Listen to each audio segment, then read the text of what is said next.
Pride is a theme that I think runs through this episode, where characters do things either looking to build their reputation or to protect it.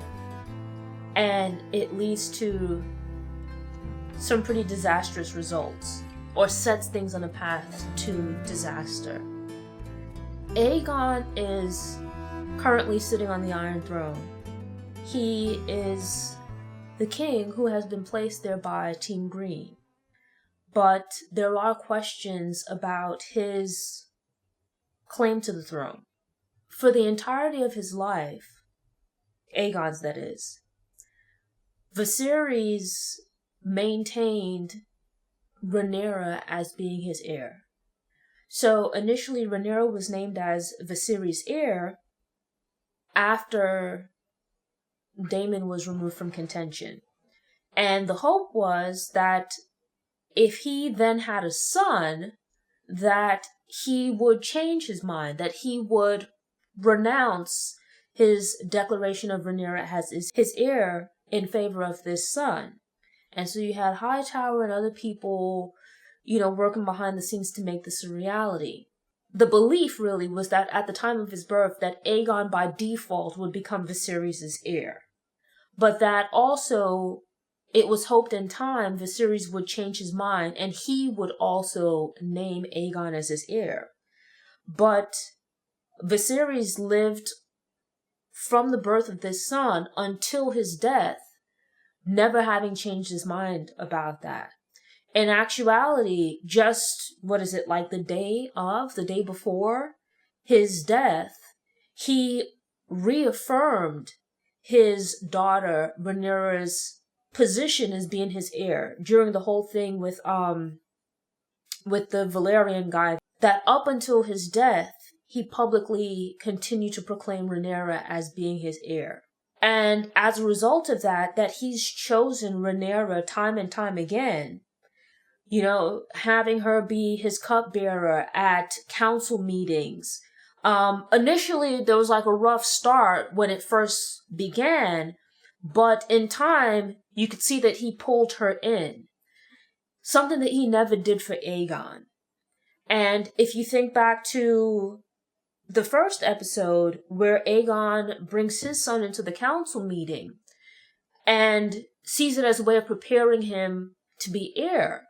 If you think even further back beyond that to the first season, the episode in which Viserys dies and they're getting ready to crown Aegon as king, where he has some misgivings because his father, during his life, Aegon never heard his father speak about him potentially sitting on the Iron Throne.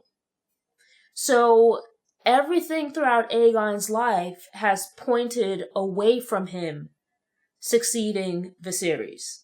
It has always been Rhaenyra. And now being on the throne, despite sitting on the Iron Throne, there's still some insecurity about him being on the throne.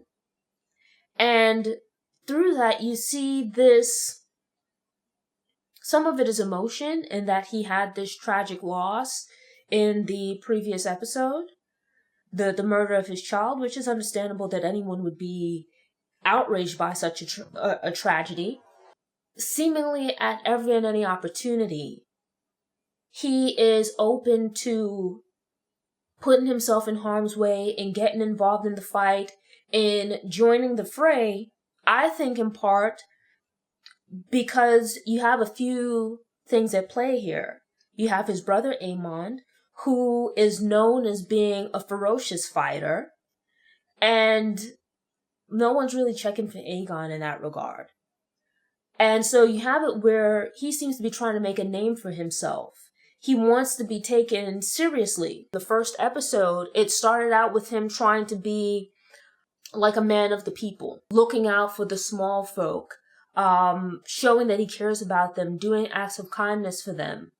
But then we saw that following the death of his son, and the belief that maybe people think that he's soft or something like that, this desire to kind of flex his muscles, to show that he's as much of a fighter as his brother and all of the Targaryens that came before them. He is ready and willing to rush into battle. Let Aemon sit at home and guard King's Landing while he goes out and accompanies Sir Cole. Where, as king, he kind of does what he wants, and we see that the council are unable to talk him out of this, as later on in the episode we see that he's being fitted for a suit of armor. Whenever you see Larys pop up, he's like Hightower on steroids. This kind of smarmy, in the background in some shady corner looking on kind of guy. He doesn't want Aegon to go off into battle. And so with that, we see him manipulate Aegon into staying at King's Landing. And the way that he does that is by appealing to his insecurities. This idea that people are talking about him, right? We see how it pushes him to move this way and that based on what he thinks people are saying about him. Larys doesn't want him going into battle, so comes up with this story to get him to stay at King's Landing. You see that the people around him, it's like a bunch of yes people. You look at the knights around him, right? These are the gold cloaks. They're supposed to be there to guard the king, and they're supposed to take their vows very seriously and to be disciplined and honorable and all of these kinds of things. It's important because it speaks to how likely they are to defend the life of the king or to defend the lives of the other members of the royal family based on how seriously they take these vows. And then you look at the people that Aegon has around him, where they've switched out some of the gold cloaks. Seeing as Aegon isn't going out to battle, they invite him to instead come out with them. Aegon points out, well, you guys, haven't you taken a vow of chastity? To which they laugh about it. Yeah, sure. But obviously this is a vow that they're not taking seriously. And it's if you're not taking that vow seriously, you're probably not taking the other one seriously either. And so it speaks to this thing of the quality of people that Aegon has around him. It speaks to the environment that he's fostered. He has this expectation for the people around him to be yes men. He's going to end up with these yes men around him who don't take their vows seriously, who were just out to have a good time, and that's going to prove to be a problem in the future. I'm sure of it. It's this lack of discipline. He joins the Gold Cloaks. You're going out to carouse and have a good time and whatnot while there's serious business to take care of. You're potentially putting yourself in harm's way. And he goes to seems like a tavern pub situation to start with, but they continue the night on to a pleasure house or what appears to be a brothel, where they go from room to room. Aegon is looking for this one particular prostitute, or let's say sex worker. I think that's the proper term now. And as they go from room to room, they see people involved and engaged in various acts. And they get to one room where it's in all of the other rooms, the people are engaging in some kind of sexual intercourse or sex acts or something. And they get to this last room where they find the sex worker that Aegon is looking for, this person that he highly recommends. And who do they find there but Aemon? And Aemon and this woman aren't engaging in sexual contact. Instead, he's completely naked, once again vulnerable. If you think back to the previous episode, curled up with this woman, looking very, I don't want to say soft, because I don't mean it negatively, but very unlike the Aemon that you see at other times, where it's, never mind the environment, but it seems pretty sweet and innocent, right? To some degree. Now, Aegon, seeing this, Aemon quickly sits up, and with his back turned to Aegon and the rest of the group, Aegon begins to kind of taunt and tease him. That since having intercourse with this woman all those years ago, this is the only woman that Aemon has ever been with. Now, if you think back to one of the earlier episodes, I don't remember who it was, but they went to a fighting pit or something like that. and there's this white-haired kid there, and the person stated, oh, that's one of like Aegon's bastards. So obviously Aegon has been out and about and whatnot in the town carrying on. And you have it where Aemon has just been with this one woman. And from the looks of it, when they were moving through the town, it looked like Aemon hadn't seen her in quite some time. So it's like you look at it as two just very, very different characters. You see a certain degree of discipline within Aemon that isn't present there within Aegon. You see, like, Aemon just seems to be a far more serious type of person. But I actually really like the complexity of his character. I feel like Aegon, he reminds me a bit of Joffrey, which I think I've said before. I actually find Aemon to be an incredibly intriguing character. And again, it's this thing of pride, where Aegon, like, if you think back to it, Aemon made mention of the other Targaryen kids making fun of him when he was a child, because he was different. And you can see, like, the hurt that he still carries as a result of that. And then you see this scene here where, as an adult, he's known as this ferocious fighter. And they see him in this soft, but I don't mean it in a negative way, but in this vulnerable, tender position. And Aegon uses it to make fun of him. Aemon's response is to, kind of display this attitude of, well, I don't care about this woman. Like, you can have her if you want her. She's not anything special to me, when she probably is. We see him walk away. It's this thing of, like, pride. We see it with Aegon, we see it with Aemon, and then most importantly, we see it with Alicent. Baela spots Sir Christian Cole and Alicent's brother. Alicent's brother seems insufferable. He's a bit of a know-it-all, looks down on Sir Christian Cole. Not that I'm feeling sorry for Sir Cole. They're soldiers. You're on the march. You might have to camp outside. He instead leaves the main part of the army behind to go off in search of this tavern where he plans to spend the night, because he wants to have a night of comfort rather than sleeping outdoors. With that, he puts himself and the rest of the host at risk. And really, far wider than that, because it tips off Baela that Sir Christian Cole and these other knights are on the move. And while she didn't see the rest of them, they're probably marching with an army or marching to meet up with an army.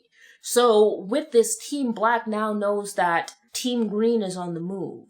Like, the game is beginning. The war is beginning. It kind of forces Rhaenyra's hand that she's going to have to take some kind of action. But still trying to hold out and trying to figure something out, she instead listens to Rhaenys and makes the effort, instead of calling for war as her council wants her to do, instead makes a very desperate attempt to meet with Alicent face to face, hoping that they might be able to work something out. And yet again, pride comes into play. Alicent explains to Rhaenyra that at the end of his life, Viserys made mention of this prince who was promised, Aegon. We'd heard this story of the Song of Ice and Fire and knew that he was telling Rhaenyra that he believed she was the one that was forecasted, let's say. I thought Alicent was lying, but what we realized is that actually she misunderstood. That when Viserys was speaking in his, let's say, delirium at the end of his life, she assumed that he was talking about their son, Aegon.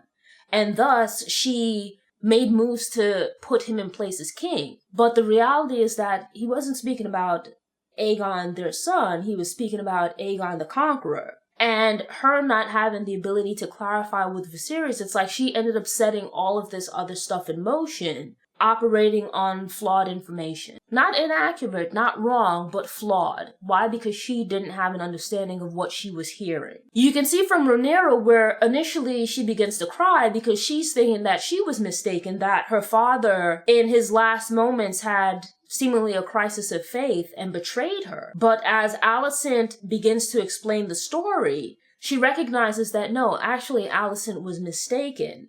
that the Aegon Viserys was referring to was Aegon the Conqueror, not Aegon II, and that her father did uphold and maintain his decision to have her be his heir.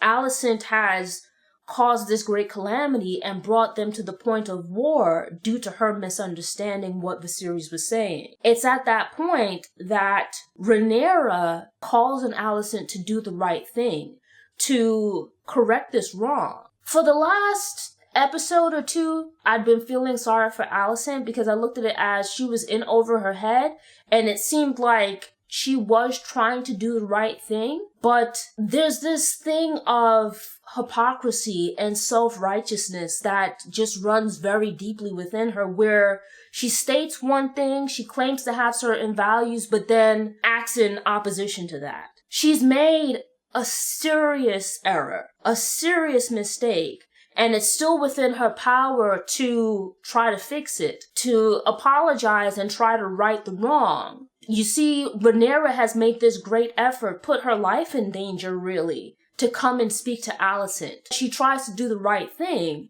and you see where for Alicent, it might be embarrassing, it might wound her pride to state that she made this mistake, but because of the person that she is, her self-righteousness, her hypocrisy, her just being prideful, it prevents her from doing the right thing. And so instead, where she can avert war, her as one individual, she can stop all of this from getting out of control. She instead operates in her best interests, doing what she can to save face instead of doing what's right. Throw her into the same camp with Hightower and Aegon and Sir Christian Cole and all the rest of them. It's like you even see Daemon expressing some degree of remorse. He's at Harrenhal. He has a vision of a young Rhaenyra cleaning up this mess that he's made and killing Jaehaerys. The scene switches and he's out in the Godswoods, it looks like, or a cemetery, whatever it is. And there's this dark-haired lady that tells him that this is where he's gonna die. Now, maybe not in this moment, not right away, but